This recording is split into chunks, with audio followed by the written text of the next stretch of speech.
Hello everyone.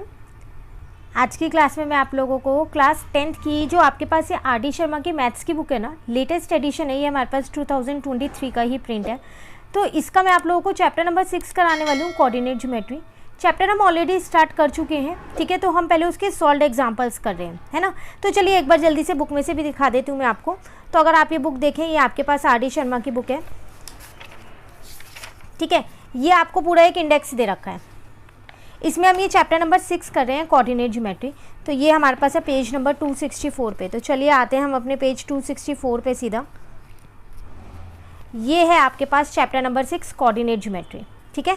Chapter जैसे मैंने अभी आपको बोला कि हम ऑलरेडी स्टार्ट कर चुके हैं।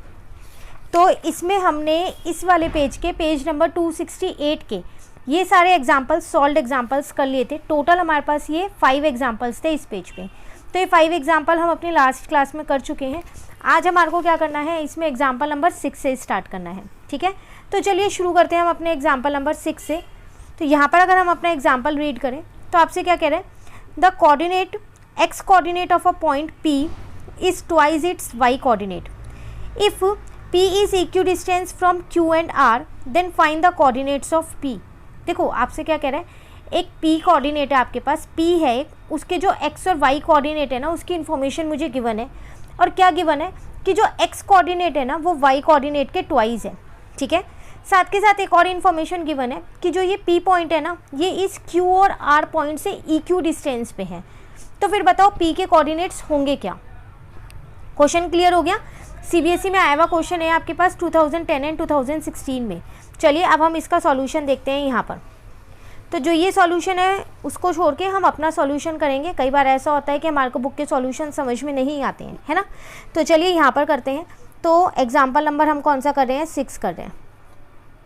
सबसे पहली बात तो मुझे P के कोऑर्डिनेट्स को लेट करना पड़ेगा। तो मैंने यहाँ पर लेट कर लिया, let the coordinate of P be x और y, ठीक है। अब मेरे को एक इन्फॉर्मेशन और गिवन है, वो क्या कि जो x है वो क्या है, ट्वाइस है y कोऑर्डिनेट के। तो इसका मतलब x is equal to 2y है। ये मुझे अकॉर्डिंग टू क्वेश्चन के अकॉर्डिंग दे रखा है, ठीक है। साथ के साथ मुझे ये भी दे रखा था कि जो P पॉइंट है वो Q और R से इक्यू डिस्टेंस पे है। तो ये है मेरे पास Q, ये है मेरे पास R, यहाँ मैंने P ले लिया। तो ये तो मेरा x और y है जो मैंने माना था, ठीक है। Q के कोऑर्डिनेट्स मुझे क्वेश्चन में 2 और -5 दे रखा है, और R के -3 और 6 दे रखे हैं। क्लियर। तो इक्यू डिस्टेंस पे है तो मैं ये कह सकती हूँ कि PQ जो है वो PR के बराबर होगा। अब इसमें हम क्या कर सकते हैं, अपना डिस्टेंस फॉर्मूला लगा सकते हैं ना। तो चलिए डिस्टेंस फॉर्मूला लगाते हैं। तो एक बार डिस्टेंस फॉर्मूला आपको लिखना पड़ेगा। तो मैं यहाँ साइड में लिख रही हूँ अपना डिस्टेंस फॉर्मूला, फिर आप पूरे क्वेश्चन में आराम से इसको अप्लाई कर पाओगे।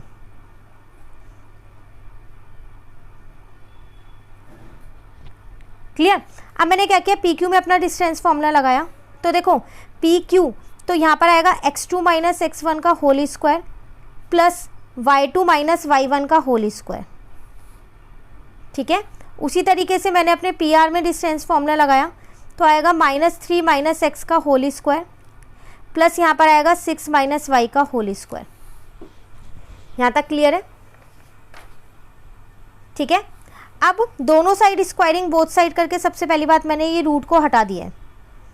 तो यहाँ बचा मेरे पास x - 2 का होल स्क्वायर प्लस यहाँ पर बचा मेरे पास y + 5 का होल स्क्वायर। यहाँ पर आ गया -3 - x का होल स्क्वायर, यहाँ पर आ गया मेरे पास 6 - y का होल स्क्वायर।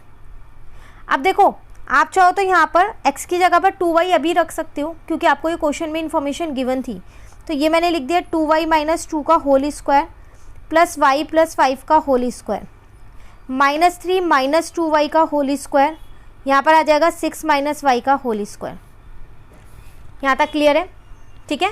आइडेंटिटी लगा रहे हैं तो साथ में आइडेंटिटी यहाँ मैं मेंशन करूँ, a - b के होल स्क्वायर की लगा रही हूँ, a² प्लस का b² माइनस का 2ab। आइडेंटिटी जो भी यूज़ करोगे, जो भी फॉर्मूला यूज़ करोगे आप लिख के आओगे, ठीक है। चलिए ओपन करें यहाँ पर। तो यहाँ पर आ जाएगा 4y² प्लस 2 × 2 = 4 माइनस 2 × 2 = 4 × 2 = 8y आ जाएगा, ठीक है। प्लस यहाँ पर प्लस वाली आइडेंटिटी लग रही है a + b के होल स्क्वायर की, वो होती है मेरे पास a² प्लस का बी स्क्वायर प्लस का 2ab, है ना। तो यहाँ आ जाएगा ए स्क्वायर प्लस का बी स्क्वायर प्लस का 2ab। क्लियर।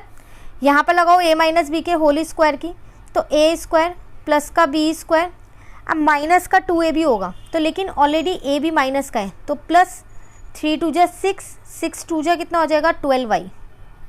ठीक है, प्लस इसमें लगाया ए स्क्वायर प्लस का बी स्क्वायर माइनस का 2ab। अगर कोई चीज़ किसी से कट हो रही है तो आप उसको ईजिली कट कर सकते हो, ठीक है, नहीं हो रही तो कोई बात नहीं।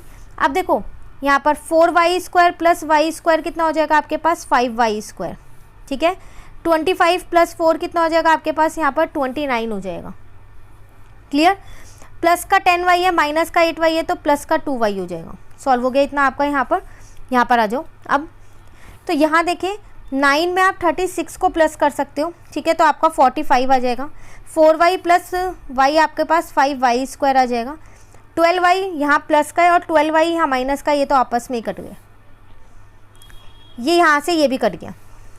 यहाँ बचा आपके पास 2y और यहाँ पर आ जाएगा 45 माइनस का 29। ठीक है, यहाँ तक तो कोई दिक्कत नहीं है। अब ये आ गया 2y आपके पास, इसमें से इसको माइनस करोगे तो 16 आएगा। y की वैल्यू आपके पास 8 आ गई है। आपको क्या चाहिए था, p के कोऑर्डिनेट्स चाहिए थे, तो x की वैल्यू अब आप इजीली निकाल सकते हो यहाँ पर। तो आपको x is equal to 2y given था, है ना, तो x इज इक्वल्स टू में आपके पास क्या आ जाएगा 2 × में 8, तो कितना आ गया 16। इसका मतलब कोऑर्डिनेट ऑफ p x और y वो कितने आ गए 16 और 8 आ गए। ये था आपके पास क्वेश्चन। क्लियर है। अब आप अपनी बुक में देख लीजिए, यही आपके पास सॉल्यूशन है। बुक में स्टेप्स बिल्कुल काट के लिखे हुए हैं, मेन आंसर आपको बता दिया गया है, एग्जैक्ट सॉल्यूशन जो मैंने करवाया वही है। ठीक है, चलिए नेक्स्ट एग्जांपल 7 पे आते हैं। कह रहे do the points A B and C form a triangle. क्या ये तीनों पॉइंट्स ट्राइंगल बना रहे हैं? If so name the type of triangle formed. अगर ट्राइंगल बना रहे हैं तो उस ट्राइंगल का नाम भी बताओ। और ये आपके पास एनसीईआरटी का क्वेश्चन है। देखो पहले एक छोटा सा कंसेप्ट समझो। जब भी आप एक ट्राइंगल बनाना होता है ना, तो हमेशा क्या होता है, उसकी जो 2 साइड का सम होता है ना, वो तीसरी साइड के सम के हमेशा ग्रेटर होता है। ठीक है, तो मेरे को यहाँ पर दे रखे, अगर मैं कोऑर्डिनेट्स लूँ यहाँ पर, ये है मेरे पास अपना हमारा एग्जाम्पल नंबर 7 है।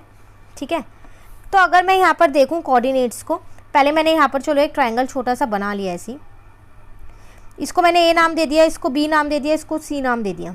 ठीक है, अब अगर हम यहाँ पर देखें तो ए बी सी है, तो ए के कोऑर्डिनेट्स मुझे क्वेश्चन में 3 और 2 गिवन है, बी के -2 और -3 गिवन है, और सी के मेरे को 2 और 3 गिवन है। तो ट्राइंगल तभी फॉर्म होगा जब इन दोनों साइड का सम जो है वो ग्रेटर होगा इस साइड से, या फिर इन दोनों साइड का सम जो है वो ग्रेटर होगा इस साइड से, या फिर इन दोनों साइड का सम जो है वो ग्रेटर होगा इस साइड से, तभी ट्राइंगल फॉर्म हो सकता है। तो ऐसा करते हैं, पहले डिस्टेंस फॉर्मूले से ए बी बी सी और ए सी निकाल लेते हैं। ठीक है, डिस्टेंस फॉर्मूला मैंने ऊपर वाले एग्जाम्पल में लिखा था, आप वही फॉर्मूला दोबारा लिखेंगे। चलिए अब हम यहाँ लगाते हैं ए बी। तो ए बी में अपना डिस्टेंस फॉर्मूला मैं यहाँ पर ये वाला ए बी है, इसमें लगा रही हूँ। तो -2 -3 का होल स्क्वायर प्लस -3 -2 का होल स्क्वायर। ठीक है, यहाँ तक। अब इसको सॉल्व कर लो यहाँ पर साथ के साथ ही। तो -2 -3 -5 का होल स्क्वायर हो गया, प्लस यहाँ भी -5 का होल स्क्वायर हो गया।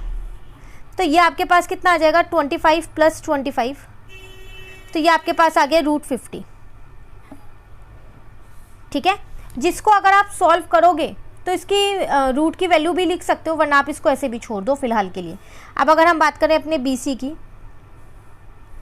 तो 2 + 2 का होल स्क्वायर, और यहाँ पर आ जाएगा आपके पास 3 + 3 का होल स्क्वायर। तो ये आ गया 4 का स्क्वायर, यहाँ पर आ गया 3 + 3 6, तो 6 का स्क्वायर। इसका मतलब 4 + 4 × 4 16, 6 × 6 36 हो गया। ठीक है, यहाँ तक। 16 में 36 को अगर आप प्लस करते हो तो आपके पास आएगा √52। क्लियर। अब निकालते हैं AC। अगेन डिस्टेंस फॉर्मूला ही लगा रही हूँ मैं यहाँ पर। तो यहाँ पर आ जाएगा 2 - 3 का होल स्क्वायर, प्लस यहाँ पर आ जाएगा 3 - 2 का होल स्क्वायर। तो -1 का स्क्वायर प्लस 1 का स्क्वायर, 1 का स्क्वायर भी 1 होता है, और -1 का स्क्वायर भी 1 ही होगा। तो ये आ गया √2। अब देखो ये सभी आपके पास रूट में आए हैं, तो आप क्या करो, √2 की वैल्यू आपको पता है, आप डायरेक्ट लिख सकते हो 1.414 होती है। √52 की वैल्यू आपको फाइंड करनी पड़ेगी। रूट्स की वैल्यू कैसे निकालते हैं ये मैंने एक सेपरेट वीडियो में आपको समझा रखा है, चैनल पे अपलोड है, डिस्क्रिप्शन में दे दूंगी, आप वहाँ से कर लेना। वैसे इसको आप लिख क्या सकते हो, इसको आप लिख सकते हो 2√13, है ना। तो उसकी √13 की वैल्यू निकाल के 2 से इंटू कर दो तो 7.20 आएगा। ऐसी √50 की अगर आप वैल्यू निकालो तो इसको आप क्या लिख सकते हो, 5√2 लिख सकते हो। तो 5 इंटू में √2 की वैल्यू है 414, इंटू कर दो 7.05 आएगा। तो मेरा AB, AC और BC तीनों ही चीज़ निकल गई हैं। अब अगर हम ध्यान से देखें तो AB प्लस BC करती हूँ तो इन दोनों को प्लस करती हूँ तो इससे बड़ा है, बिल्कुल है। इन दोनों को प्लस करती हूँ तो इस वाली साइड से बड़ा है, बिल्कुल। और अगर इसको और इसको प्लस करती हूँ, फर्स्ट और थर्ड वाली को, तो इससे बड़ा है ना। तो इसका मतलब ये ट्रायंगल फॉर्म कर रहे हैं। तो हमको लेकिन यहाँ लिखना पड़ेगा कि जो मेरे पास यहाँ पर AB प्लस BC है वो ग्रेटर देन AC भी है, और AC प्लस BC जो है वो ग्रेटर देन AB भी है, ठीक है। उसके बाद अगर हम यहाँ पर देखें तो AB प्लस AC जो है वो ग्रेटर देन BC भी है। Therefore A, B and C form a triangle. साथ के साथ आपसे वो कह रहा था अगर वो ट्रायंगल फॉर्म कर रहे हैं तो ये भी बताओ वो कौन सा ट्रायंगल फॉर्म कर रहे हैं। तो देखो अगर हम देखें तो इनकी तीनों साइड्स अलग अलग हैं, तो मैं ये कह सकती हूँ कि ये मेरे पास स्केलेन ट्रायंगल फॉर्म कर रहे हैं। पर स्केलेन ट्रायंगल के साथ साथ मुझे ये भी देखना पड़ेगा क्या ये राइट एंगल ट्रायंगल या कौन सा और कोई सा ट्रायंगल फॉर्म हो रहा है या नहीं हो रहा। तो उसके लिए अब हम क्या करेंगे, उसको हम नेक्स्ट पेज पे करते हैं।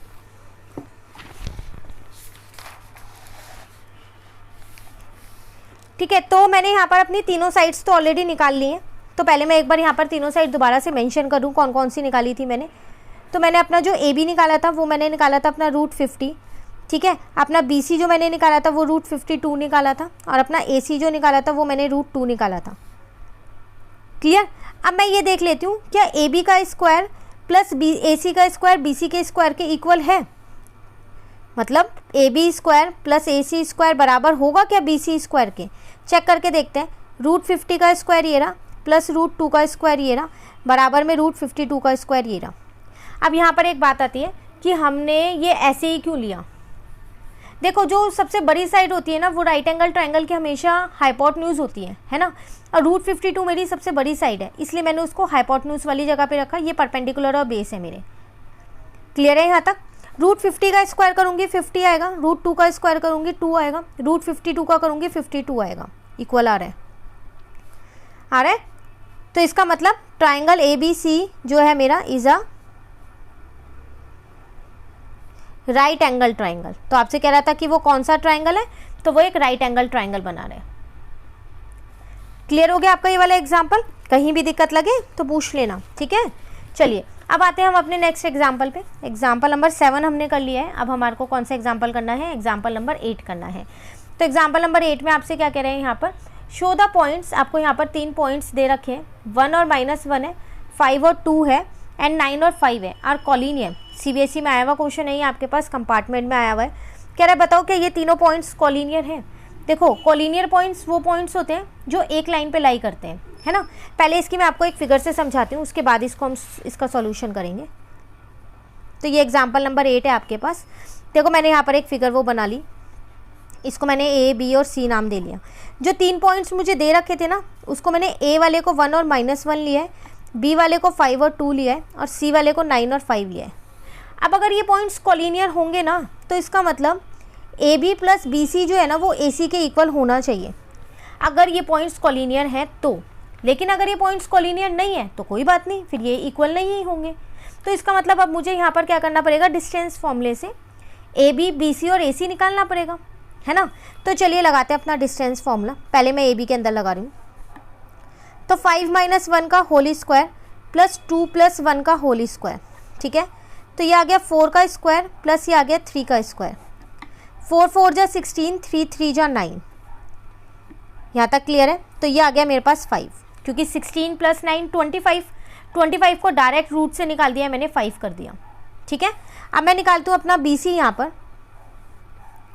तो 9 - 5 का होल स्क्वायर प्लस 5 - 2 का होल स्क्वायर, यहाँ आ जाएगा 4 का स्क्वायर प्लस 3 का स्क्वायर, 4 4 जा 16 और ये आ गया मेरे पास 9। ठीक है, अगेन ये भी मेरा 5 ईयर है। ठीक है, अब मैं निकालती हूँ यहाँ पर अपना AC। तो अगर हम उसको देखें तो 9 माइनस 1 का होल स्क्वायर प्लस 5 प्लस 1 का होल स्क्वायर, तो यह आ जाएगा 8 का स्क्वायर प्लस 6 का स्क्वायर। 8 8 जा कितना हो जाएगा 64, 6 6 जा 36, तो यह आ जाएगा आपके पास 100। 100 किसका होता है 10 का।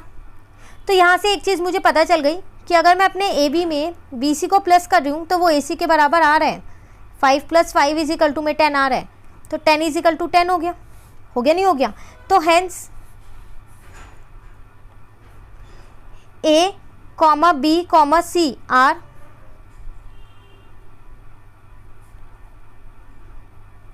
Collinear points. क्लियर है, ये था आपके पास एग्जाम्पल नंबर 8। तो हमने 3 एग्जाम्पल कर लिए हैं इस पेज के, ये एक बार दिखा देती हूँ वापसी। तो पेज नंबर ये हमारे पास कौन सा है 269, इसका एग्जाम्पल 6 आज हमने कर लिया, एग्जाम्पल 7 हमने कर लिया और एग्जाम्पल नंबर 8 हमने कर लिया। 3 एग्जाम्पल हमारे हो गए, एक एग्जाम्पल है एग्जाम्पल नंबर 9। अब ये आगे के एग्जाम्पल्स मैं आपको नेक्स्ट क्लास में कराऊंगी। तो इन तीनों क्वेश्चंस में आपको कहीं पर भी दिक्कत लगे कमेंट करके पूछ लीजिएगा।